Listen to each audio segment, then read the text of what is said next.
نحمدہ ونصلی ونسلم علی سیدنا و مولانا محمد رسولہ النبی الامین المکین الحنین الکریم الرؤوف الرحیم اما بعد فاعوذ باللہ من الشیطان الرجیم بسم اللہ الرحمن الرحیم۔ واجب الاحترام ساتھی اللہ تعالیٰ کا بے پناہ لطف و کرم اور اس کا احسان عظیم ہے کہ جس کی توفیق سے ہم اس کے ذکر کے لیے اس کے گھر میں جمع ہیں۔ آج ہم سورہ الانعام کی آیت نمبر 13 سے اپنے سبق کا آغاز کر رہے ہیں۔ اللہ کریم نے ارشاد فرمایا وَلَهُ مَا سَكَنَ فِي اللَّيْلِ وَالنَّهَارِ وَهُوَ السَّمِيعُ الْعَلِيمُ، اور وہ جو رات میں اور دن میں آرام کرتی ہے اسی کی ہے، اور وہ خوب سننے والا اور جاننے والا ہے۔ اس آیہ مبارکہ میں رب کریم نے جو کل ہم نے گفتگو کی تھی، اللہ نے فرمایا تھا کہ آسمانوں اور زمینوں میں جو کچھ بھی ہے، اے میرے محبوب ان سے ذرا پوچھیں وہ کس کا ہے، تو آپ فرما دیں کہ وہ اللہ ہی کا ہے۔ اسی مضمون کو رب کریم نے آگے بڑھاتے ہوئے آیت نمبر 13 میں بھی یہ ارشاد فرمایا کہ اور وہ یعنی کہ وہ مخلوق جتنی بھی ہیں جو رات میں اور دن میں آرام کرتی ہیں، سب اسی کی ہیں،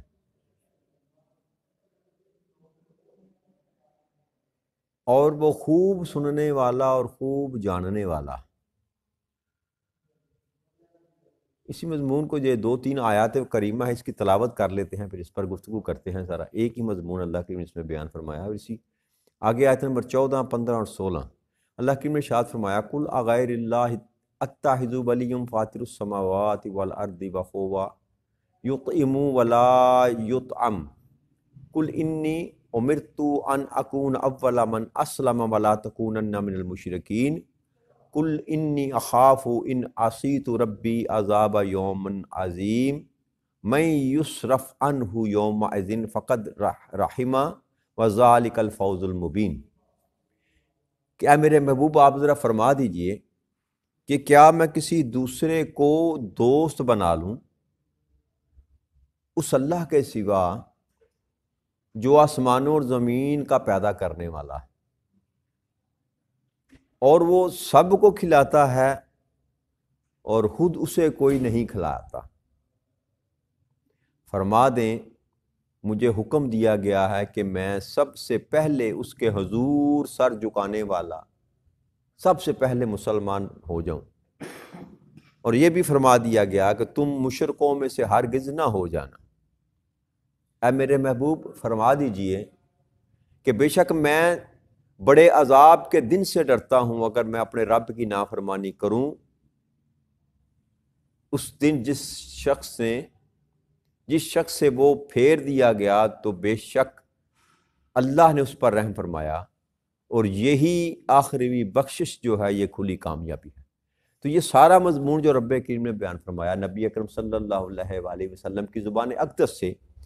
کہ ان مشرکین مکہ اور کافروں کو یہ بات سمجھا دیں کہ یہ جو کچھ بھی آسمانوں زمینوں میں ہے، چلتی پھرتی سوتی جاگتی مخلوق، دن کو سوئے یا رات کو سوئے، دن کو جاگے یا رات کو جاگے، یہ ساری مخلوقات جو ہیں یہ اللہ ہی کی ہیں، وہی ان کو پیدا کرنے والا ہے، اور وہ ہر چیز کو خوب سننے والا اور خوب جاننے والا ہے۔ بعض مشرکین مکہ نے یہ جب نبی اکرم صلی اللہ علیہ وسلم پر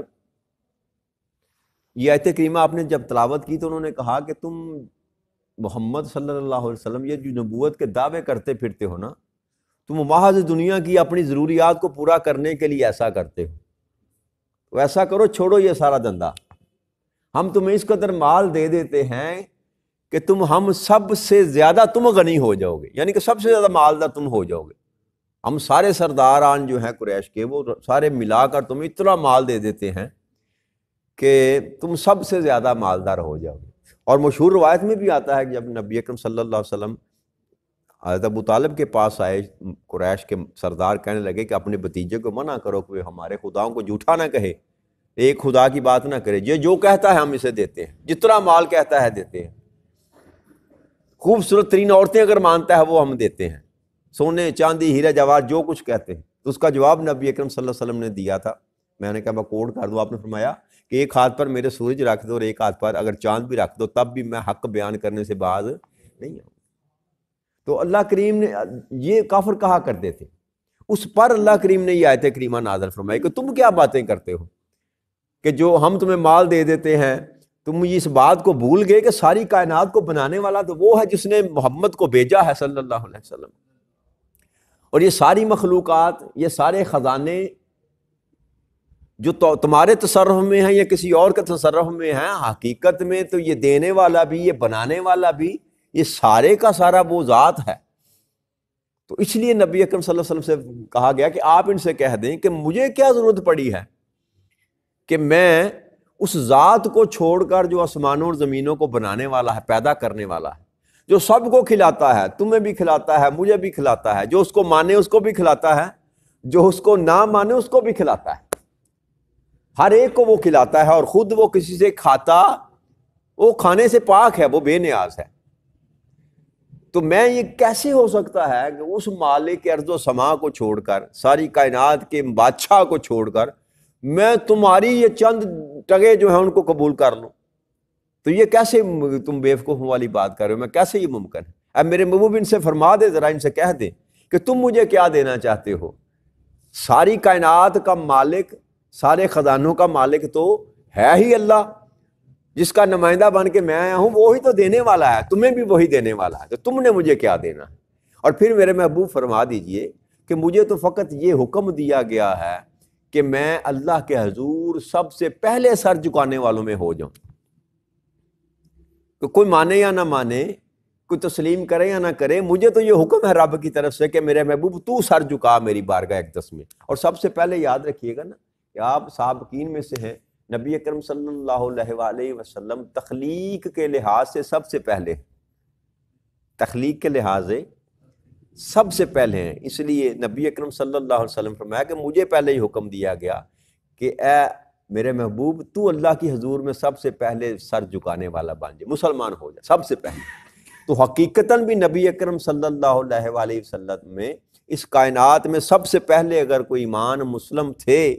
اللہ کی ذات کو تسلیم کرنے والے، اللہ کی ذات کو ماننے والے، تو وہ نبی اکرم صلی اللہ علیہ وآلہ وسلم کی ذات بابرکات تھی، وہ عالم ارواح میں۔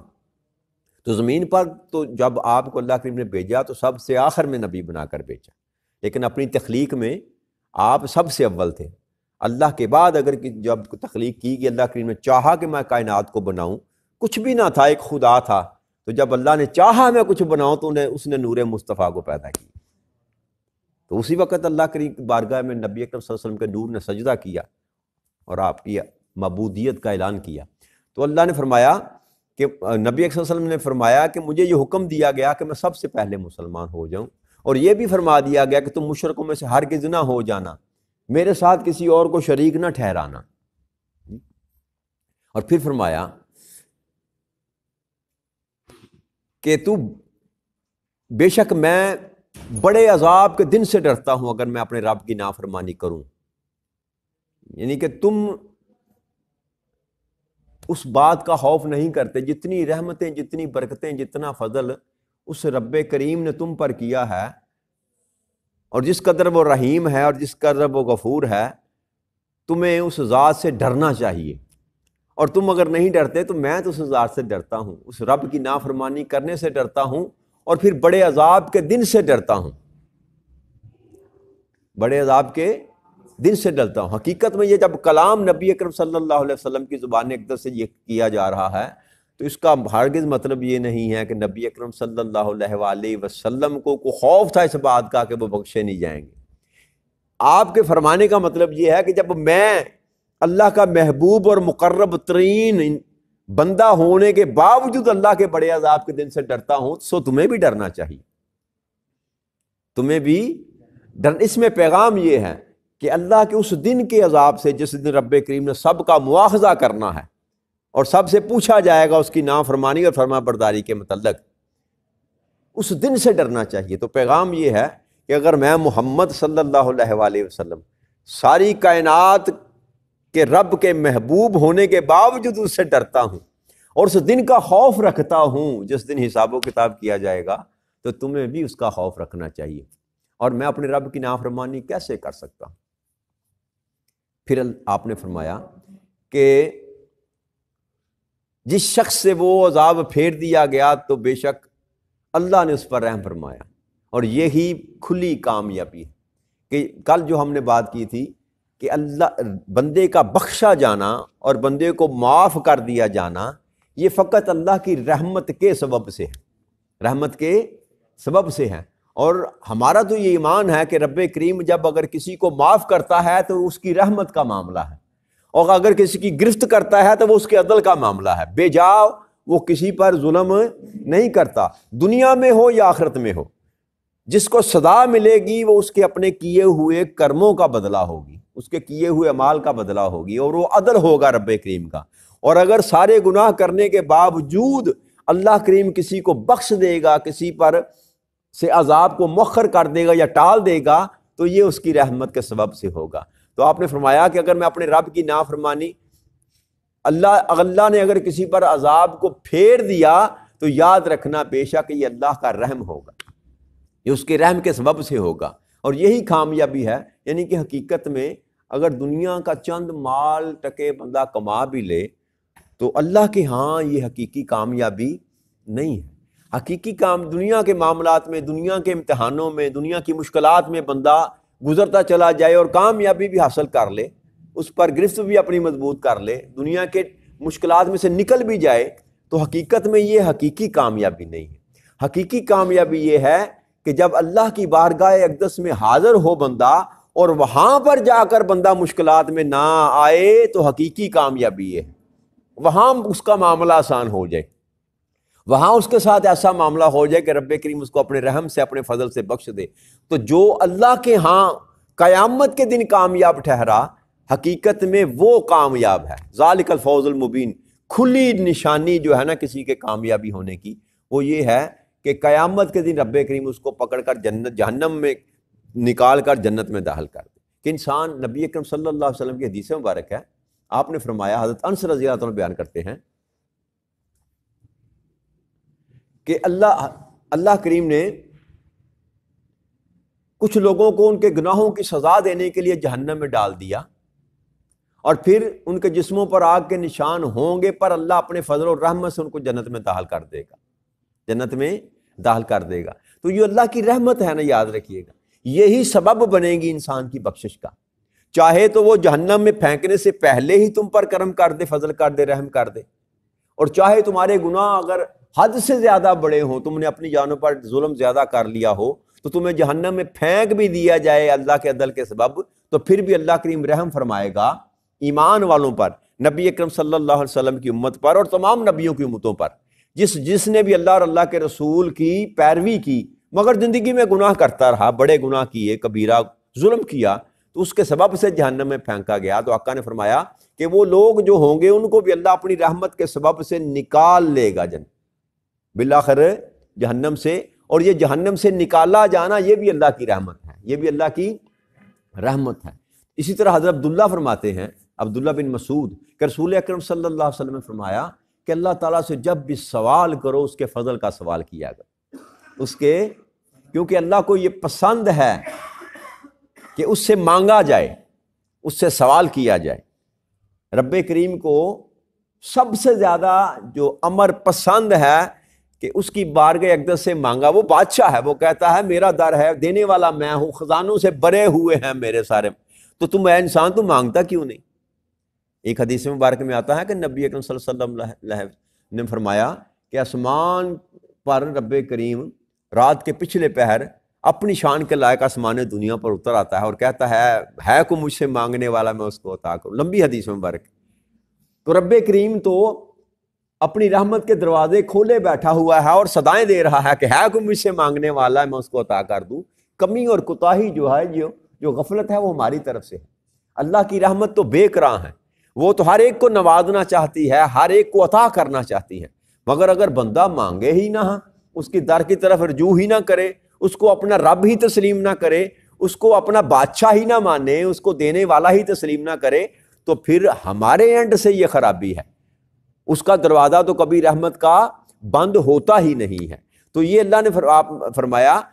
کہ رحم ہی ہے جس کے سبب سے یہ سارا معاملہ تمہارے ساتھ کیے جائیں گے۔ اور پھر ایک اور حدیث مبارک میں آتا ہے کہ حضرت ابو اسید بیان کرتے ہیں کہ رسول اکرم صلی اللہ علیہ وسلم یہ بھی تلقین کیا کرتے تھے کہ جب تم مسجد میں داخل ہو تو یہ دعا کیا کرو، اے اللہ میرے لیے اپنی رحمت کے دروازے کھول، جو ہم پڑھتے ہیں نا اللہم افتح لی ابوابا، اے اللہ میرے لیے اپنی رحمت کے دروازے کھول دے۔ اور جب مسجد سے دوبارہ واپس نکلے تو کیا سوال کرے، اللہم انی اسألک من فضلک، اے مولا میں تجھ سے تیرے فضل کا سوال کرتا ہوں۔ تو یہ رب سے جو مانگتے رہنا ہے نا، مانگتے رہنا ہے، یہ تلقین نبی اکرم صلی اللہ علیہ وآلہ وسلم اپنے صحابہ کو کیا کرتے تھے کہ اللہ سے مانگتے رہا کرو، کیونکہ اللہ کو مانگنا پسند ہے۔ جو اس کی بارگاہ میں عرض کرتا ہے، پھر اللہ کہتا ہے کہ میں کبھی کسی کے دامن کو خالی نہیں لٹاتا، کسی کے بھی دامن کو اللہ نبی اکرم صلی اللہ علیہ وسلم فرمایا کہ اللہ جو ہے وہ حیا کرتا ہے، اللہ حیا دار ہے، اور اس کی حیا یہ گوارا نہیں کرتی کہ کوئی دامن پھیلا کر اس کی بارگاہ اقدس میں آئے اور اس کو خالی لٹا دے۔ اللہ خالی نہیں لٹاتا، لیکن باقی اس کی حکمت ہے کہ وہ کب دیتا ہے، کتنا دیتا ہے یا نہیں دیتا۔ اور ایک حدیث مبارک میں یہ بھی آتا ہے جس کا مفہوم کچھ اس طرح ہے کہ جس کو عطا نہیں کیا جاتا نا، رب کریم اس کی دعا کو مؤخر کر لیتا، چاہے تو دنیا میں اس کو کسی ٹائم پر اس کو عطا کر دے، چاہے تو اس کو آخرت کے دن تک مؤخر کر دے، کہ جب بندہ دنیا میں انسان جب کوئی بھی دعا، یاد رکھیے گا یہ اپنے پلے اس بات کو باندھ لے، دعا آپ نے کوئی بھی کی نا، آپ کی دعا رد رب کریم نہیں رد کرتا، یہ اس کی شان کے لائق ہی نہیں ہے کہ بندہ مانگے اور رب عطا نہ کرے۔ فقط صرف مسئلہ اتنا ہے کہ رب چونکہ میرے معاملے میں مجھ سے زیادہ مجھ کو جانتا ہے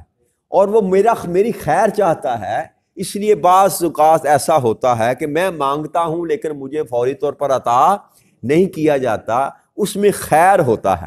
رب کریم اس کو مؤخر کر دیتے ہیں، کچھ وقت کے بعد مجھ کو عطا کر دیا جاتا ہے۔ اور اگر زندگی میں عطا نہ بھی کیا جائے تو یاد رکھے یہ جو آپ اور میں دعائیں کرتے ہیں، اس کا اجر جو ہے نا، اس کا بدل جو ہم نے مانگا، اس کا بدل رب کریم جب آخرت میں اللہ کے پاس جائیں گے تو وہ ہم کو لٹا دے گا۔ لہٰذا دعا مانگا کرے رب کریم سے، جب بھی بیٹھیں، جب بھی فرصت ملے رب کریم سے دعا مانگا کرے، ہر وقت اللہ سے دعا مانگ، کچھ نہ کچھ مانگتے رہا کرے، کیونکہ اللہ کریم کو یہ آداب پسند ہے کہ اس سے مانگا جائے اور اس سے مانگتے رہا کرے۔ نبی اکرم صلی اللہ علیہ وسلم کے پاس حضرت قبیصہ بن محارق ایک صحابی تھے، وہ تشریف لائے، وہ بیان کرتے ہیں کہ میں نے نبی اکرم صلی اللہ علیہ وسلم کی بارگاہ اقدس میں حاضری ہو کر ایک عرض کی کہ اللہ کے حبیب میں بوڑھا ہو گیا ہوں،